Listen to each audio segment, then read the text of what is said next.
அனைவருக்கும் வணக்கம். நான் தமிழரசி பாலமுருகன்.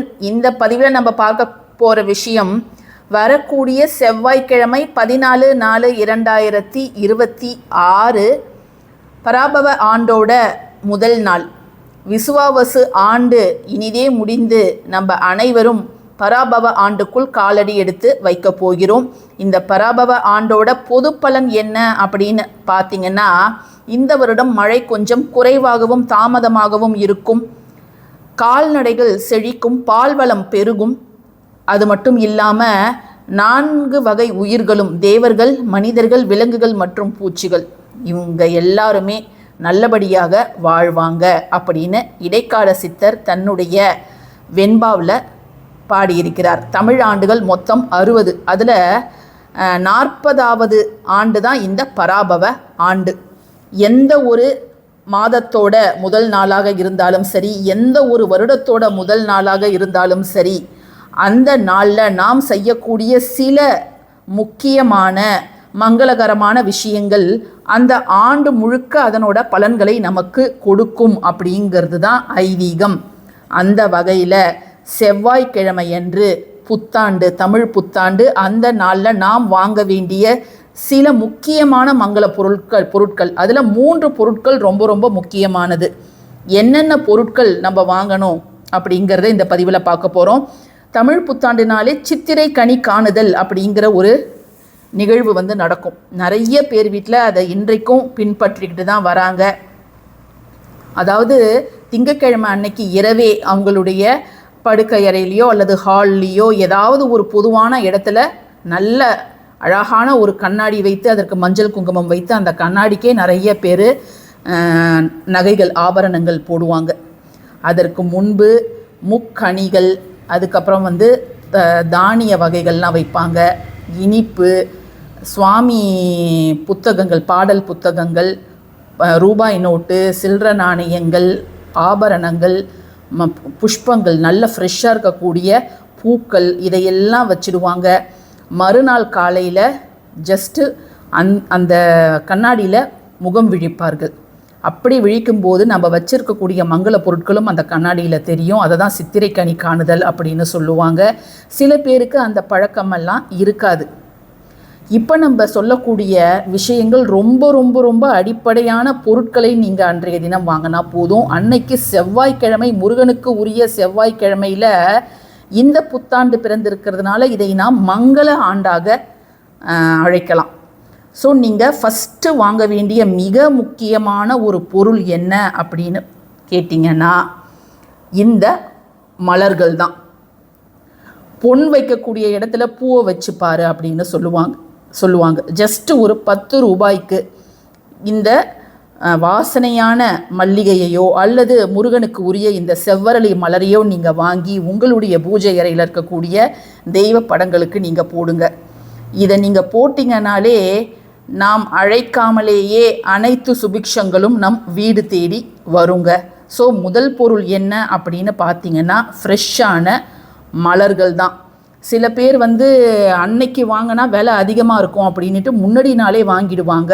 பட் எதுவாக இருந்தாலும் பரவாயில்ல, அன்னைக்கு நீங்கள் பூஜை அறையில் படங்களுக்கு போட்டாலும் நீங்கள் பூஜை செய்யும்போது கொஞ்சம் பூக்களை நீங்கள் தட்டில் ஒரு பழம், பூ, ரூபாய் நோட்டு, நீங்கள் உங்ககிட்ட ஆபரணங்கள் இருந்தால் அதையும் நீங்கள் பூஜையில் வைக்கலாங்க. இரண்டாவது மிக முக்கியமான பொருட்கள் என்ன அப்படின்னு பார்த்தீங்கன்னா, மஞ்சள் குங்குமம். மங்களத்தை தரக்கூடிய இந்த பொருட்கள் நீங்கள் மஞ்சள் குங்குமம் சேர்த்தே ஜஸ்ட்டு ஒரு பாக்கெட்டில் 10 ரூபா பாக்கெட்டில் கூட விற்கிது. நம்ம சுமங்கலிகள் நம்ம வீட்டுக்கு வந்தால் வச்சு தருவோம் இல்லையா, தாம்பலம் வச்சு தரும்போது அந்த பாக்கெட்டை பயன்படுத்துவோம். அல்லது சின்ன சின்ன பாக்ஸு, அதில் நீங்கள் செட்டாக ஜோடியாக வாங்குங்க. மஞ்சள் குங்குமம் சேர்த்து வாங்குங்க. இல்லைங்க மஞ்சள் குங்குமம் நிறையவே இருக்குது அப்படின்னா வேறு ஏதாவது மங்களகரமான பொருட்கள், சந்தனம் வாங்கலாம், சுத்தமான சந்தன பொடி வாங்கலாம், அல்லது சந்தன வில்லைகள் உங்கள் வீட்டுக்கு பக்கத்தில் அதை மாதிரி சந்தனம் ரவுண்டாக இருக்கும் இல்லையா, அதை மாதிரி தான் கிடைக்குதுன்னா நீங்கள் அதை வாங்கலாம். தாமரை மணிகள் அதை வாங்கலாம், தாமரை விதைகள்னு சொல்லுவாங்க, அதை வாங்கலாம். அல்லது கோமதி சக்கரம், ஏதாவது ஒரு மங்களகரமான பொருட்கள் அன்றைய தினம் நீங்கள் வாங்கிறது ரொம்ப நல்லது. ஏன்னா செவ்வாய்க்கிழமை பிறந்திருக்கிறதால நம்ம மங்கள பொருட்கள் எதை நீங்கள் வாங்கினாலும் ஃபஸ்ட்டு உங்கள் பூஜை அறையில் வையுங்க.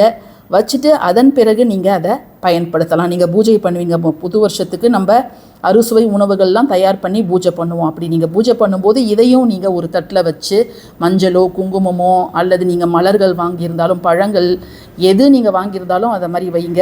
அல்லது இதை மாதிரி நம்ம தெய்வ சிலைகளுக்கு படங்களுக்கு போடக்கூடிய ஏதாவது ஆபரணங்கள், வெட்டிவேர் மாலை இல்லை முத்து மாலை சில பேர் வாங்குவாங்க, எது நீங்கள் வாங்கியிருந்தாலும் நீங்கள் அதையும் அன்னைக்கு பூஜையில் வைக்கலாம்.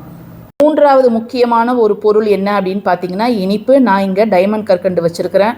டைமண்ட் கற்கண்டு தான் அவசியம் நீங்களும் வாங்கணும் அப்படின்னு அவசியம் இல்லைங்க. உங்கள் வீட்டு தேவைக்கேற்ப நீங்கள் வெள்ளை சர்க்கரை வாங்கலாம், அல்லது நாட்டு சர்க்கரையோ அல்லது மண்டை வெல்லமோ அல்லது அச்சு வெல்லமோ ஏதாவது ஒரு இனிப்பு வாங்கணும். அல்லது நீங்கள் ஸ்வீட் கடையிலேருந்து லட்டு, பாதுஷா, ஜாங்கிரி அல்லது நீங்கள் பேக்கரியிலேருந்து உங்களுக்கு என்ன பிடிக்குமோ அசைவம் எதுவும் சேர்க்காது அதை மாதிரி நீங்கள் ஏதாவது வாங்கி உங்கள் பூஜை அறையில் அன்னைக்கு நீங்கள் வைக்கலாம். உங்கள் வீட்டிலே நான் ரெடி பண்ணலாமா அப்படின்னு கேட்டிங்கனாலும் நீங்கள் ரெடி பண்ணலாம். பட் இருந்தாலும் சாஸ்திரத்துக்கு ஏதாவது ஒரு வெல்லம் வாங்கி சர்க்கரை வாங்கி வைப்பது அப்படிங்கிறது ரொம்ப நல்லது. ஸோ இது மூன்றாவது பொருள். இப்போ நம்ம 3 பொருள்களை பார்த்துருக்குறோம். இது 3ம் மிக மிக அடிப்படையான பொருட்கள், எல்லாராலும் வாங்கக்கூடிய பொருட்கள். அதனால தான் இதை ஃபஸ்ட்டு நான் சொல்லிட்டேன். பூக்கள் அவசியம் வாங்கணும். அதை மாதிரி மஞ்சள் குங்குமமோ சந்தனமோ எது வேணாலும் நீங்கள் வாங்கிக்கலாம். அடுத்து இனிப்பு. இனி நாம் பார்க்கக்கூடியது நீங்கள் விருப்பம் இருந்தால் வாங்கலாம், அப்படி இல்லைன்னா நீங்கள் விட்டுடலாம். அந்த பொருட்களையும் நம்ம இப்போ ஒன்று ஒன்றா பார்த்துடலாம். இதை தவிர்த்து நாம் வாங்க வேண்டிய சில முக்கியமான பொருட்கள் என்ன அப்படின்னு பார்த்தீங்கன்னா நிறைய பேர் வீட்டில் பஞ்சாங்கம் வாங்கக்கூடிய பழக்கம் இருக்குது. அப்படி உங்களுக்கு பழக்கம் இருந்ததுன்னா நீங்கள் பஞ்சாங்கம் வாங்கி அன்றைய தினம் பூஜையில் வைத்து வழிபாடு செய்யலாம். ஏன்னு கேட்டிங்கன்னா வாக்கிய பஞ்சாங்கமும் சரி, திருக்கணித முறைப்படி நம்ம பஞ்சாங்கத்தை அன்றைய தினம் நம்ம பூஜை அறையில் வைத்து வழிபாடு செய்யும் பொழுது அந்த வருடம் முழுக்க நமக்கு நல்லவை நடக்கும் அப்படின்னு ஒரு நம்பிக்கை. அது மட்டும் இல்லாமல் ஒரு நல்ல நேரம் பார்க்கணும் அப்படின்னா இந்த பஞ்சாங்கம் நமக்கு உதவும். இரண்டாவது மிக முக்கியமான ஒரு பொருள் என்ன அப்படின்னு கேட்டிங்கன்னா துவரம்பருப்பு. செவ்வாய் பகவானுக்கு உரிய ஒரு தானியம் என்ன அப்படின்னு பார்த்தீங்கன்னா துவரை. இந்த துவரையை நீங்கள் வாங்கி உங்கள் பூஜை அறையில் வச்சுட்டு செவ்வாய்க்கிழமையாக இருப்பதனால நீங்கள் பருப்பு சாம்பார் அன்றைய தினம் வைப்பது அப்படிங்கிறது நல்லது. இல்லை சில பேர் தீபமும் ஏற்றுவாங்க, துவரம்பருப்பு தீபம் ஏற்றுவாங்க, அதையும் நீங்கள் செய்யலாம். மூன்றாவது மிக முக்கியமான ஒரு பொருள் என்ன அப்படின்னு பார்த்தீங்கன்னா வாசனை தரக்கூடிய ஊதுபத்தி அல்லது சாம்பிராணி. கம்ப்யூட்டர் சாம்பிராணியை விட நீங்கள் இயற்கை சாம்பிராணி, பால் சாம்பிராணி இருக்குது இல்லையா, கட்டி சாம்பிராணி கல் மாதிரி இருக்கும், அதை நீங்கள் வாங்கி மாலை நேரத்தில் நீங்கள் வீட்டில் தூபம் போடுவது அப்படிங்கிறது நல்லது. ஏன்னா வருஷப்பொறப்பு அன்னைக்கு நம்ம குலதெய்வ வசிய பூஜை நிறைய பேர் செய்வாங்க. குலதெய்வத்தை நம்ம வீட்டில் ஆவாகனம் பண்ணி இந்த ஆண்டு முழுக்க உங்களுடைய வழிகாட்டுதல் எங்கள் கூட இருக்கணும், நீங்கள் எங்கள் கூடவே இருக்கணும் அப்படிங்கிற மாதிரி நம்ம செய்வோம். ஸோ அதனால் நீங்கள் அன்றைய தினம் மாலை நேரத்தில் யாருக்கெல்லாம் வாய்ப்பு கிடைக்குதோ இந்த சாம்பிராணி தூபத்தை நீங்கள் போடுங்க. இவ்வளோதாங்க நீங்கள் அன்றைக்கி செய்யணும். இதை தவிர்த்து அன்றைய தினம் நம்ம செய்யக்கூடிய மற்ற சின்ன சின்ன விஷயங்கள் என்ன அப்படிங்கிறதையும் நம்ம சேனலில் நான் தொடர்ந்து பல பதிவுகள் கொடுப்பேன். ஸோ யாருக்கெல்லாம் விருப்பம் இருக்குதோ இந்த 2 நாட்கள், வரக்கூடிய 2 நாட்கள் நம்ம சேனலை ரெகுலராக ஃபாலோ பண்ணுங்கள். இந்த பதிவு பிடிச்சிருந்ததுன்னா லைக் பண்ணுங்கள். தேங்க்யூ, நன்றி.